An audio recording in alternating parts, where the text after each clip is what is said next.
This is the My Dark Path podcast.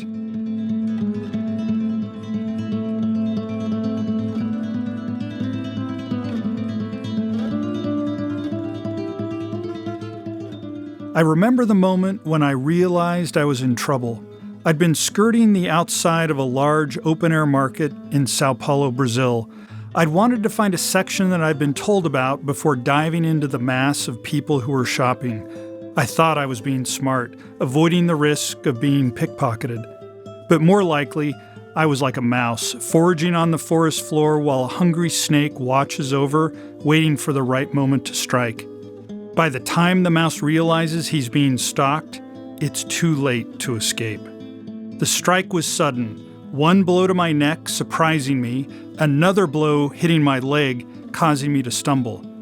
In a split second, there was a hand in my pocket, quickly and subtly diving for my wallet. I didn't pull off any heroics. I didn't use any self-defense techniques. The only reason why I kept my wallet is it jammed against the opening of my pocket as the thief pulled at it. Not willing to cause a scene by wrestling for it, they abandoned their attempt. I was lucky. Most people would have lost all their valuables. I was saved by pure luck. In shock, still trying to process what had just happened, I spun around to face my attackers. But what I saw wasn't a gang of hulking brutes or wild-eyed maniacs.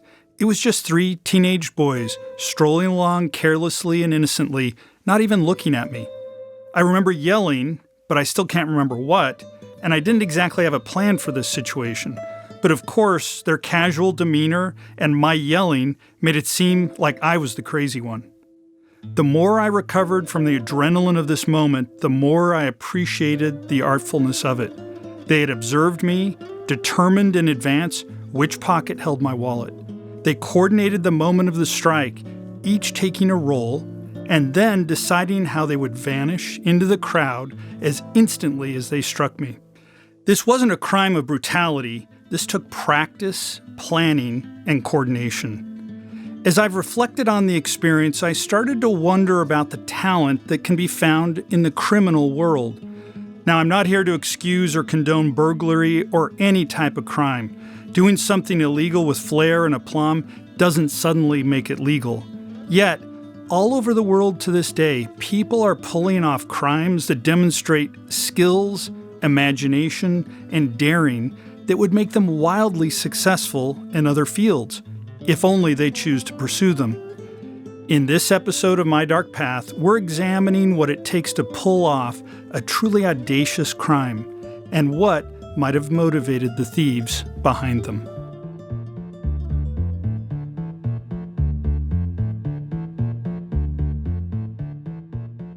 Hi, my name's M.F. Thomas. I'm an author and a lifelong fan of strange stories from the dark corners of the world. Growing up, I was enthralled by any hint of exciting forbidden knowledge that waited behind the names and dates we learned in school. And these days, as I travel the world, there's nothing I enjoy more than to get off the traditional tourist map and find a place or story that's been overlooked, dismissed, or ignored. This is the My Dark Path podcast. In every episode, we explore the fringes of history, science, and the paranormal.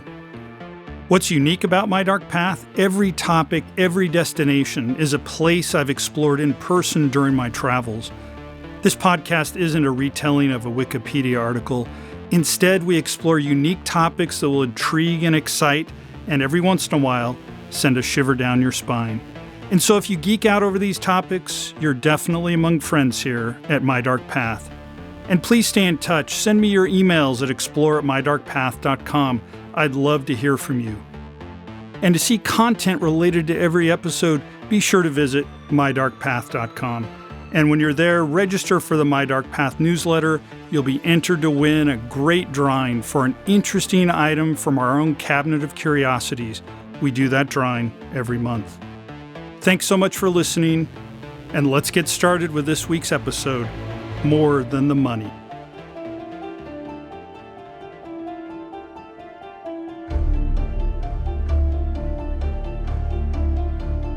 Part 1. It was supposed to be a victimless crime. $70 million in untraceable cash stolen from Banco Central in Brazil. It was destined for the bank's incinerator, and it belonged to no one. Nobody pulled a gun or took a hostage to steal it. In fact, the crime wasn't even detected until the next day, when employees of the bank arrived at work to find an 80-meter-long tunnel leading into their vault, a vault which had suddenly been emptied. 2 months later, 26-year-old Luis Fernando Ribeiro turned up dead on the side of an isolated road, his body ravaged by bullet holes and his wrists bruised from tight handcuffs. By then, the authorities knew that he had masterminded the Banco Central heist. Journalists had one question: was it worth it? If we're going to answer that question, we need to take a look at Ribeiro's life and the opportunities that it presented him. Brazil is full of unregulated and impoverished communities known as favelas. Favelas rarely have any of the services that so many of us take for granted, like healthcare, schools, and even jobs. They have to come up with their own way to generate electricity, running water, and meet other basic needs. Essentially, they're cities within cities, ignored and neglected by the government and the rest of the population. The most famous of the favelas are in the hills in and around Rio, where makeshift homes are practically stacked on top of each other. The people living here are severely neglected, trying to do what they can to survive in a world that's rigged against them. Crime is a way of life here. Often, the only way that offers one a chance to get ahead. Joining a gang is a badge of honor, of power, and of prestige. Luis Fernando Ribeiro grew up in the favelas of Fortaleza, Brazil's fifth largest city.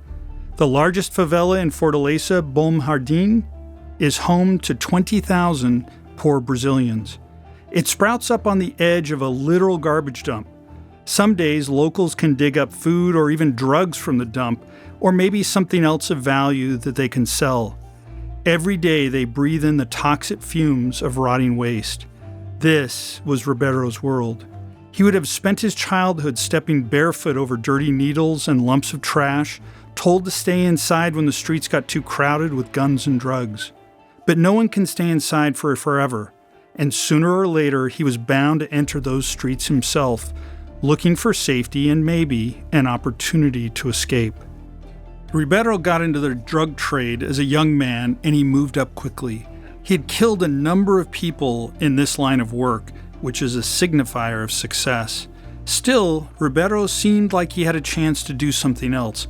He was a smart kid, really smart, and known by his friends for his creative thinking and big ideas. By 2005, he was one of the top drug dealers in Fortaleza, but it's not a life that you can walk away from easily. If Ribeiro was going to truly escape from the world of the favelas, he was going to need to do something much more audacious. So, he hatched a scheme to pull off one of the biggest bank robberies in history, and do it without killing anyone. But he couldn't pull off something on that scale by himself. It's believed that he was a part of the Primeiro Comando de Capital, or PCC, Brazil's most powerful mafia. In addition to the drug trade, they also committed robberies and kidnappings on a regular basis. Through the PCC, Ribeiro would have had access to some of the most experienced, most daring, and some of the most vicious criminals in Brazil. But such access didn't come for free. If Ribeiro wanted to pull off a job, he was going to owe the PCC a major cut. As I started to read about Ribeiro's preparation, I was struck by the uncanny resemblance of his work to the steps that anyone would take to open a small business. He identified an opportunity. He recruited employees with a diverse skill set, over 40 robbers in all. He needed to operate in the right location, so he found real estate near the bank and rented it. And in order to access the capital and the resources to bootstrap his vision into reality, he needed a backer, an investor. And in his world, that wasn't a commercial bank or a Silicon Valley venture capital firm. It was his bosses in the mob. Now, this wasn't an impulsive cash grab. It was a complex, audacious plan requiring months of patient work and the ongoing management of his unruly criminal staff to make sure none of them got sloppy. I've known CEOs who wouldn't have been able to execute a plan like this. According to Brazilian journalist Dimitri Trujillo, Ribeiro hired people who were, quote, engineers, people who were surveyors. They even had a pre-guide that they'd hired to draw a straight line to show exactly where they were going, end quote. They paid a former bank security guard to share sensitive information about the vault. Another man they hired, David da Silva, had participated in the biggest jailbreak in South American history.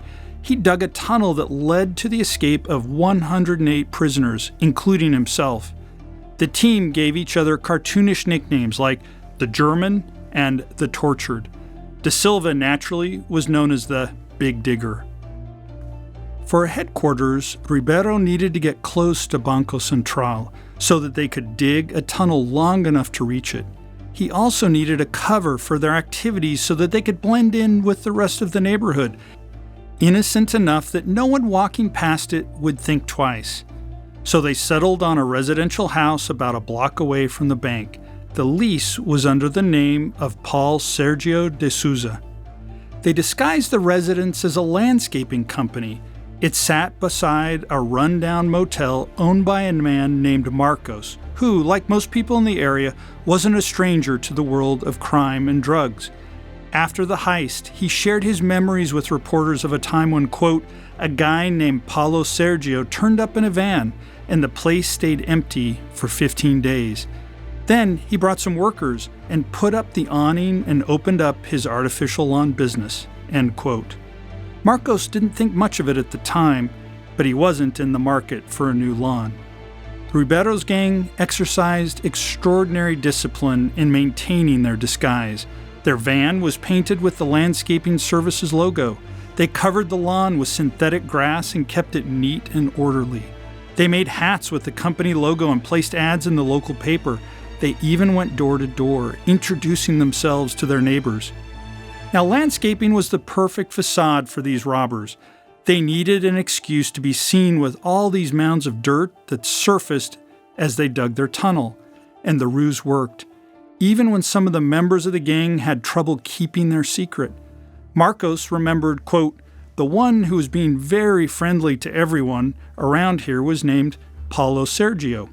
There was once when he told me that he was going to do some work at Banco Central, but I didn't suspect anything because there was no mess, end quote. It's a tantalizing lesson, how much you can hide behind a veneer of normalcy and respectability. That comes up in all the stories that we're discussing today. Even when it came to the tunnel, Ribeiro was very careful to treat his employees well. For 3 months, workers took turns in 8-hour shifts. Ribeiro had paneled walls installed to reduce cave-ins and ventilation to circulate air. There are warehouse workers in legitimate businesses all over the world who may not get treated quite this well. The tunnel was tall enough to stand in upright and wide enough to walk through without a struggle. It was imperative that people could move easily inside of it, because soon they'd have to make the trip over and over again while carrying heavy loads of cash. $70 million in bills weighs over 3.5 tons. Ribeiro's team faced shockingly few obstacles in implementing his plan. Seemingly, the only problem the diggers ran into was when they came across some unexpected piping that blocked their route. The police estimated that the gang spent around $200,000 to construct the tunnel. They also had the costs of falsifying a business, renting a building, employing workers, and paying for getaway cars and plane tickets, not to mention the fee that Ribeiro would have to pay the PCC. From what little is known about them, the guess is that they would usually demand at least $1 to $2 million to be involved in big jobs. Ribeiro's gang would need to steal a remarkable amount of money if they wanted to make a profit on this whole venture, but that's exactly what they did. It was just before 8 a.m. on Monday, August 8, 2005, when employees arrived for their shift at Banco Central. When they'd left work the previous Friday, the bank's vault had been stacked with $70 million in cash. Since it was due to be burned, the bankers hadn't recorded the serial numbers of these bills. They were completely untraceable. The employees opened the vault and found all 70 million gone. Confusion turned into horror when they noticed the highly secure vault, 1 meter thick of steel and reinforced concrete, had been drilled through. And beyond the drilling was an entrance to a tunnel. And incredibly, the tunnel stretched all the way underneath Dom Manuel Avenue, a highly trafficked road. How could no one have detected this digging? Authorities followed the tunnel, which led them to the landscaping business a block away, but it was already empty and completely covered in white powder to prevent fingerprinting. They had only one name to go on, the supposed leaseholder, Paulo Sergio, but he seemed to have vanished without a trace, and maybe he was never real at all.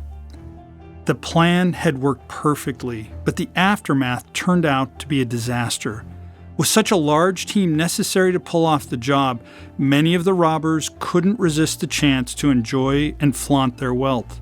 One gang member bought 10 brand new cars at once, just a week after the heist. De Silva, the big digger, was caught with hordes of money on his person. 5 other robbers were caught making suspiciously large purchases, like mansions and private planes. Police were scooping up more and more members of Ribeiro's team. Did they feel invincible? Did they secretly want to get caught? Or did their discipline fail now that they weren't under such strict management anymore? As for Luis Fernando Ribeiro, he had fled to Sao Paulo, where he hid undetected for 2 months. He spent his days sleeping and his nights partying. He had a lot to celebrate. He'd pulled off the second largest bank robbery in the world at the time, the only larger bank theft. The day before the U.S. invaded Iraq for the Second Gulf War in 2003, the dictator Saddam Hussein stole $1 billion in cash from his own central bank. The police may not have known Ribeiro's name yet, but enough key figures in Brazil's underworld certainly did, and they wanted a piece. Ribeiro was outside of a nightclub in Sao Paulo on October 7, 2005, when he was kidnapped. Within hours, his family received a threatening phone call demanding a ransom of 1 million reals, nearly $200,000. The family contacted their lawyer, Marcio. He assembled the cash and went, as instructed, to a dingy petrol station. The kidnappers were there waiting for him. They handed him a walkie-talkie and let him speak with the panicked Ribeiro. With proof that his client was still breathing, he handed over the money. The kidnappers fled, but there was no sign of their hostage. Ribeiro's family grew desperate. They contacted the police and confessed that they believed his kidnapping was related to the heist.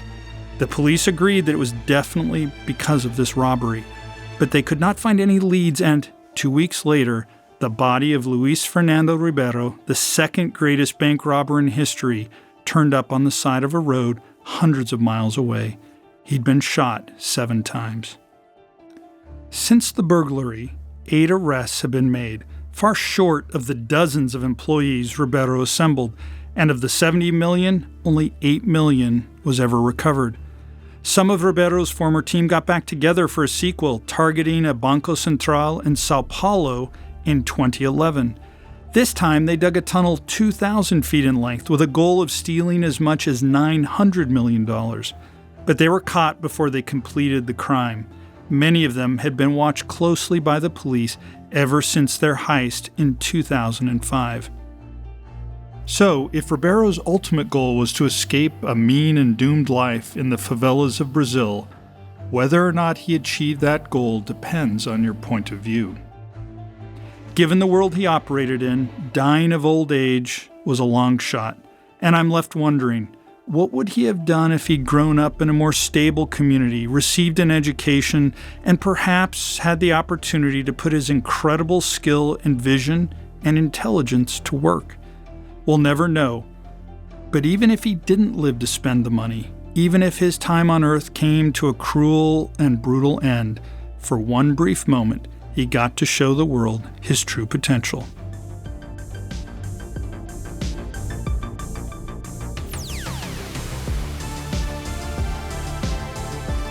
Part 2.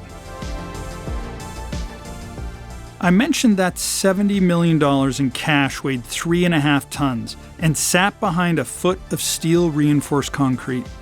To steal that was going to involve heavy labor in any scenario, but there are other ways of making a big criminal score without tunneling, without a large team full of people who might give away the secret, and without even much risk of being shot. So what's the catch? The catch is if you commit a crime this way, it's possible you'll never get to spend the wealth that you steal. Welcome to the world of art theft. Now, if you haven't been paying attention, masterpieces of art have been getting much more expensive. In 2017, a painting by Leonardo da Vinci called Salvator Mundi was sold at an auction for over $450 million. Part of the reason prices climb so high is that it's so rare for works of that status to be put on sale at all. There's actually a law prohibiting the French government from ever selling the Mona Lisa, although an insurance assessment once put its value at somewhere between $660 and $850 million. There are even more rumors that the Mona Lisa you see at the Louvre is actually a forgery or a fake, and that it's actually been stolen. So you can see the temptation. So let's talk about the largest art theft in the history of the world. And we'll take a guess at what might have motivated the thieves, but with one caveat. To this day, we're still not completely sure who the thieves are. It all happened in the early hours of March 18, 1990, at the Isabella Stewart Gardner Museum in Boston. The museum guards were Rick Abath and Randy Heston. It was Heston's first night on the job. Abath was patrolling the halls when the building's fire alarm sounded. He checked the fire alarm control panel, which reported smoke in multiple rooms of the museum. Figuring it was just a system malfunction, he shut off the alarm. Then, at 1:20 a.m., 2 people in police uniforms arrived at the museum's side door. They told the guards they were responding to a disturbance call. The guards let them inside. As they passed the front desk where Abath was stationed, he noticed that one of the supposed cops was wearing a fake mustache. Caught, the thieves pounced on Abath, placing him in handcuffs, and when Heston arrived at the desk, they forced him into handcuffs as well. The guards were led to the basement where they were tied to the furnace, their eyes and mouths duct taped shut.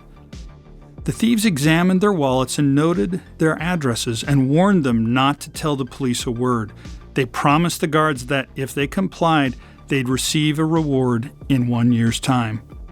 Over the next 81 minutes, the thieves ransacked the museum. They smashed any alarms they came across and made off with 13 pieces in total, including masterworks from Degas, Vermeer, and Rembrandt. The FBI estimated that the total value of those 13 paintings was $500 million. A rigorous investigation began right away, and there was already a leading suspect, a notorious art thief by the name of John Tillman. Tillman had never stolen as a way to survive, and he kept stealing even after he had enough to retire on. For him, stealing gave him a sense of pride, of accomplishment, and of power. Unlike the poverty and violence that Luis Fernando Ribeiro grew up in, John Tillman came from an affluent suburb of Halifax, Nova Scotia, Canada. According to an interview with the CBC, he started stealing when he was just 9 years old. He said that he loved the feeling of carrying large amounts of cash in his pocket at school.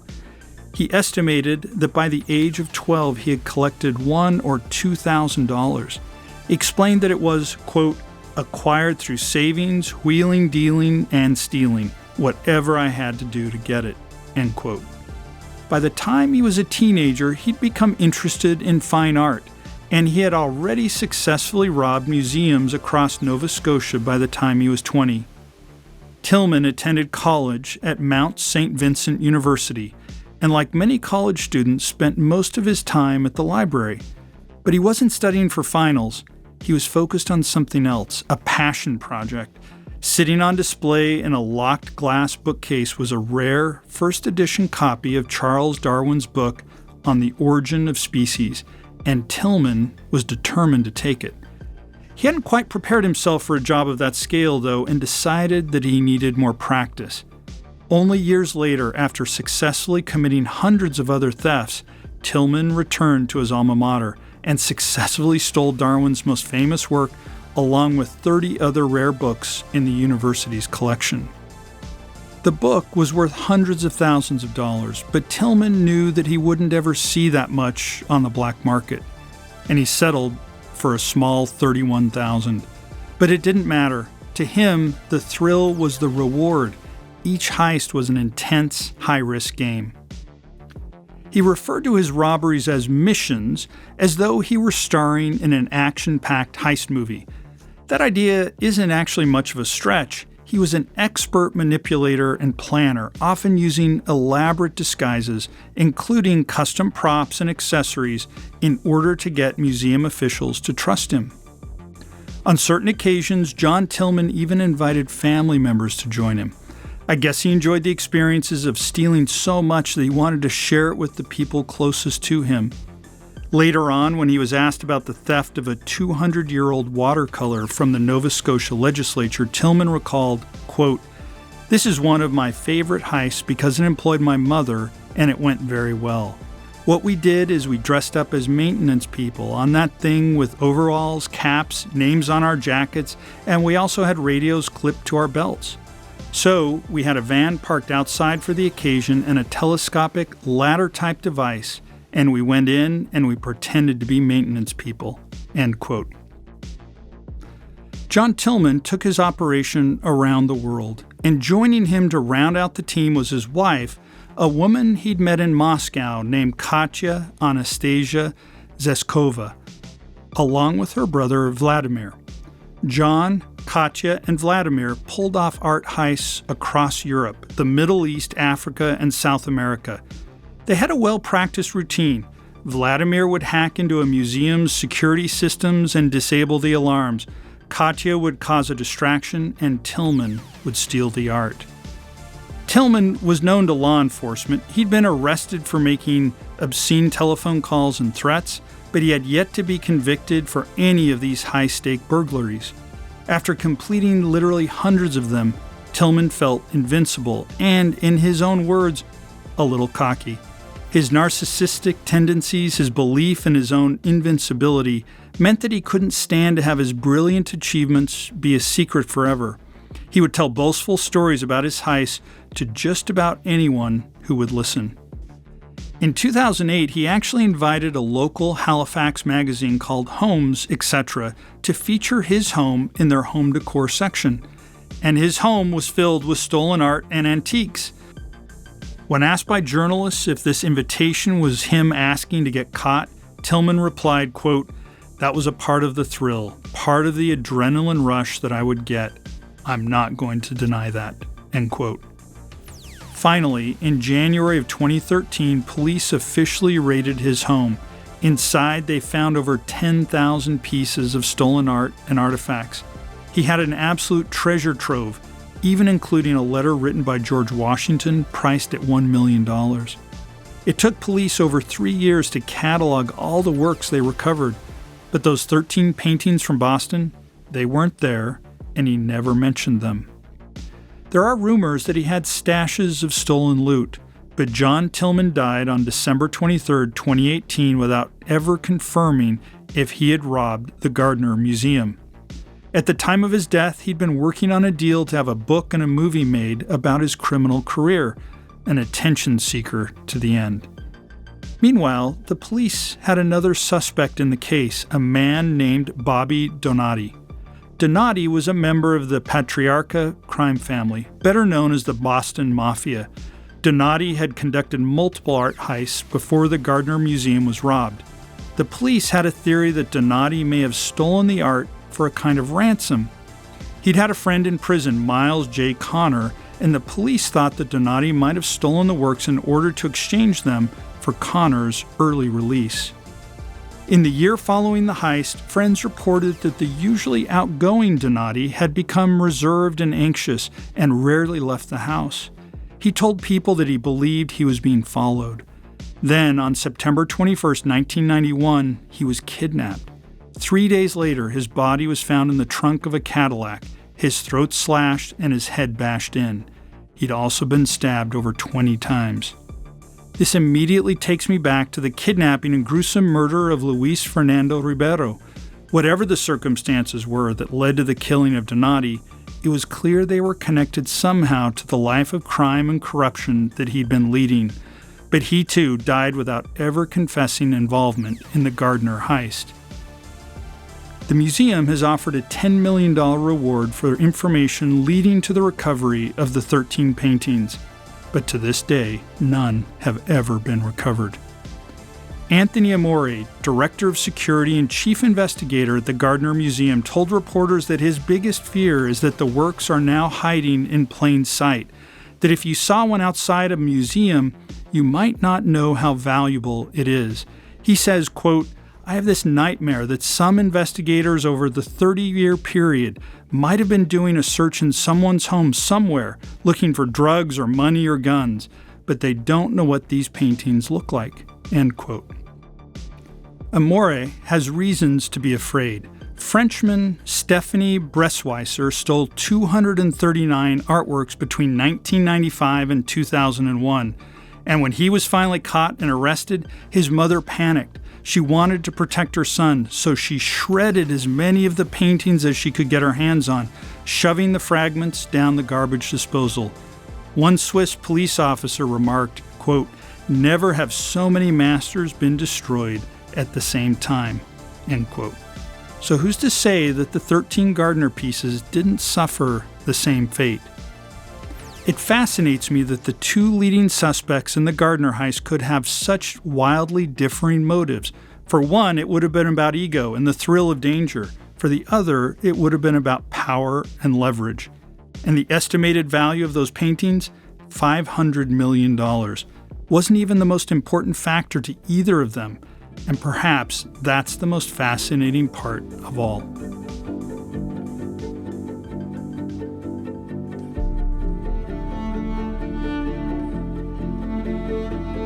Part 3.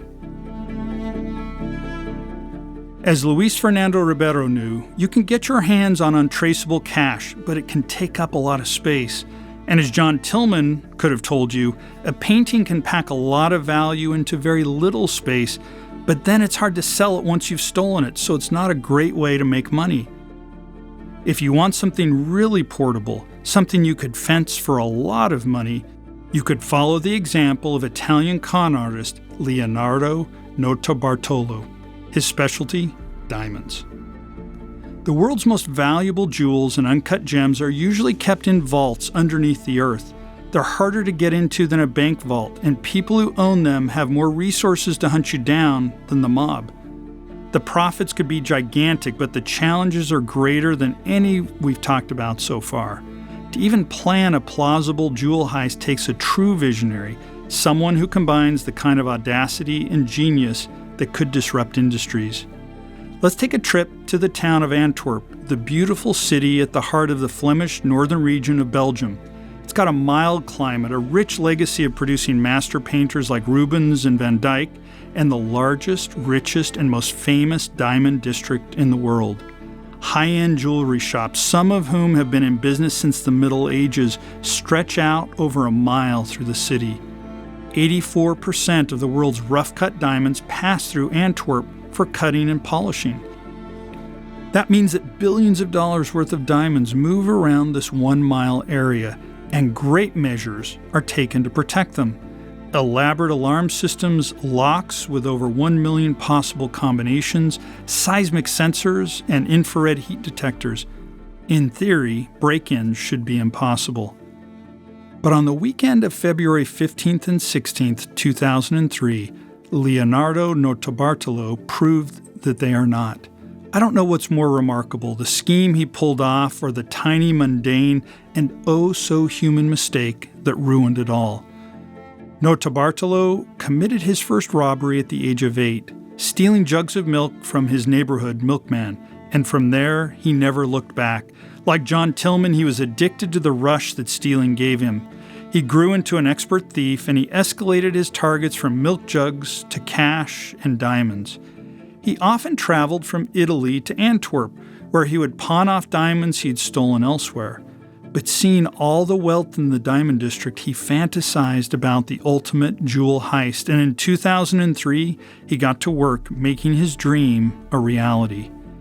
Planning the heist took 18 months. He assembled a gang of the best robbers he knew, and they called themselves the School of Turin. They rented an office space for $700 a month right in the heart of the diamond district. Notarbartolo posed as an Italian diamond merchant, and he impressed his neighbors with his expert knowledge of the jewels. His office rental included a very special perk, an ID card that granted him 24-hour entry to the office, as well as access to a safe deposit box in the vault under the building. The School of Turin thieves got to work, surveying the building, taking pictures of inside the vault, using cameras hidden inside pens.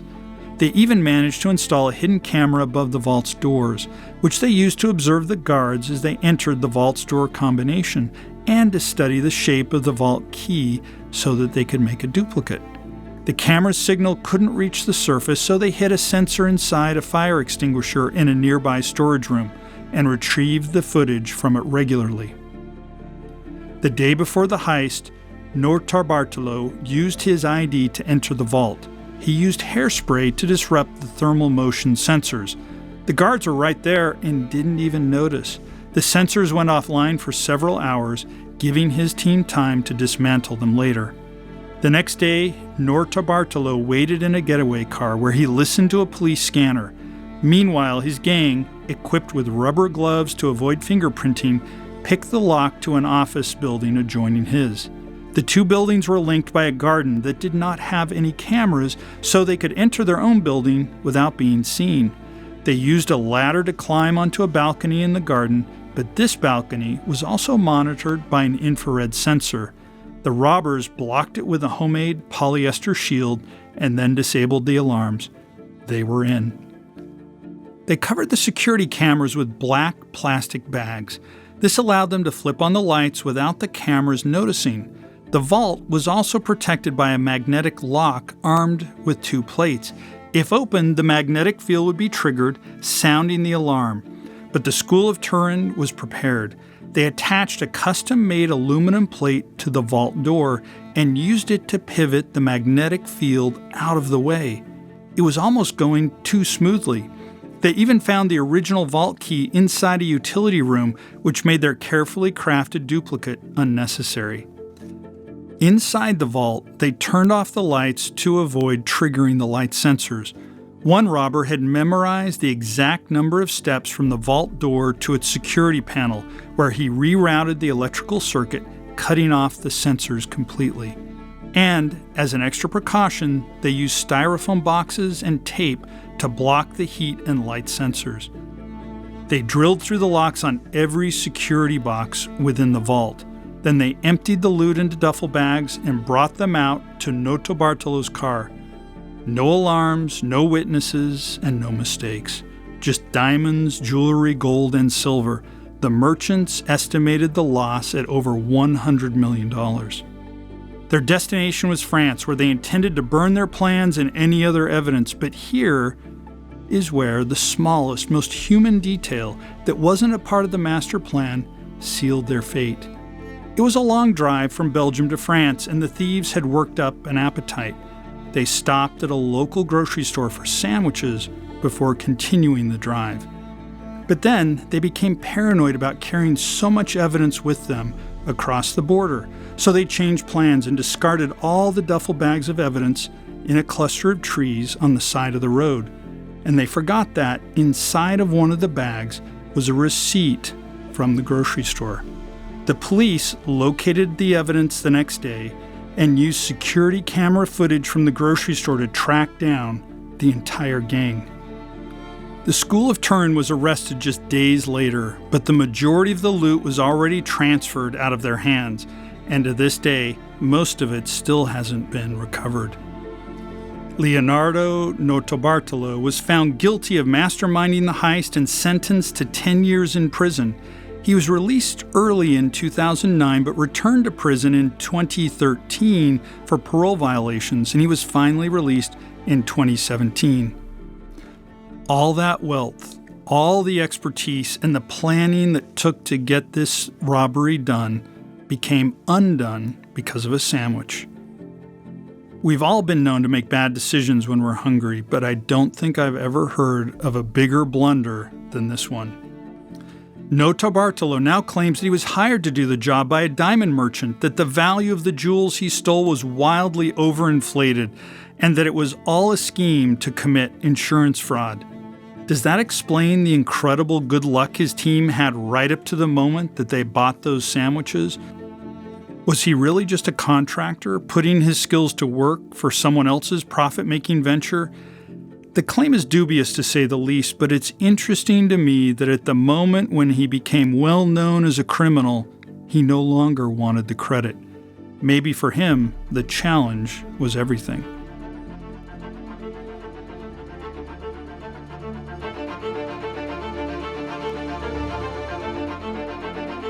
Part 4. Luis Ribeiro was dumped on the side of a road, his body filled with bullets. John Tillman's high-flying, globe-trotting adventure ended with him dying alone after years in a prison cell. Leonardo Notobartalo barely had a moment to celebrate his success before his Diamond District apartment was traded for a cold, dark cage. Their heists practically stand as works of art in and of themselves, the product of intense discipline, creative thinking, and strokes of brilliance. They show a sort of daring that captivates and perhaps even inspires. And maybe in the middle of this, you've imagined yourself there, entering a forbidden vault, seeing riches beyond comprehension. Maybe it's made your heart pound a little more. But there's always the aftermath, the paranoia, the punishment, the violence of the world you wanted to escape coming to claim you. It seems like the money is never the reward. And it's striking to me that Ribeiro stole cash that was due to be incinerated, and that, when you talk about painting and jewels, the whole concept of valuation for them is blatantly irrational and absurd. What does it even mean that a painting is worth $100 million? It's not like the artist or their family sees any of that money, and there's a well-documented history of manipulation and artificial scarcity that inflates the so-called price of diamonds. And after that group of kids in Sao Paulo, Brazil, struck at me and tried to rob me, I went down the same dark path that many do: anger, confusion, fear, and vulnerability. But as I considered the stories of these geniuses of crime and what drove them, my eyes opened to so much more, about the irrational ways sometimes we assign value to certain things, and how someone you least expect can demonstrate all the best qualities of entrepreneurship even while they embark in an illegal business.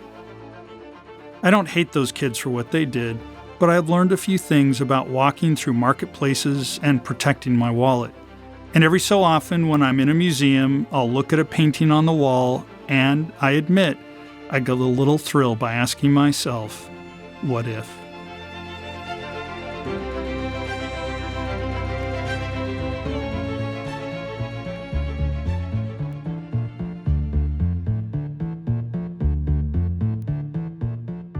Thank you for listening to My Dark Path. I'm M.F. Thomas, the creator and host. This story was prepared for us by Laura Townsend. Our senior story editor is Nicholas Thurkettle, and our lead researcher is Alex Bagassi. Thank you to Emily Wolf, our producer, and the entire My Dark Path team. Please take a moment and give My Dark Path a rating and a review wherever you're listening. That definitely helps us reach more listeners. Again, thanks for walking the dark paths of history, science, and the paranormal with me, your host, M.F. Thomas. Until next time, good night.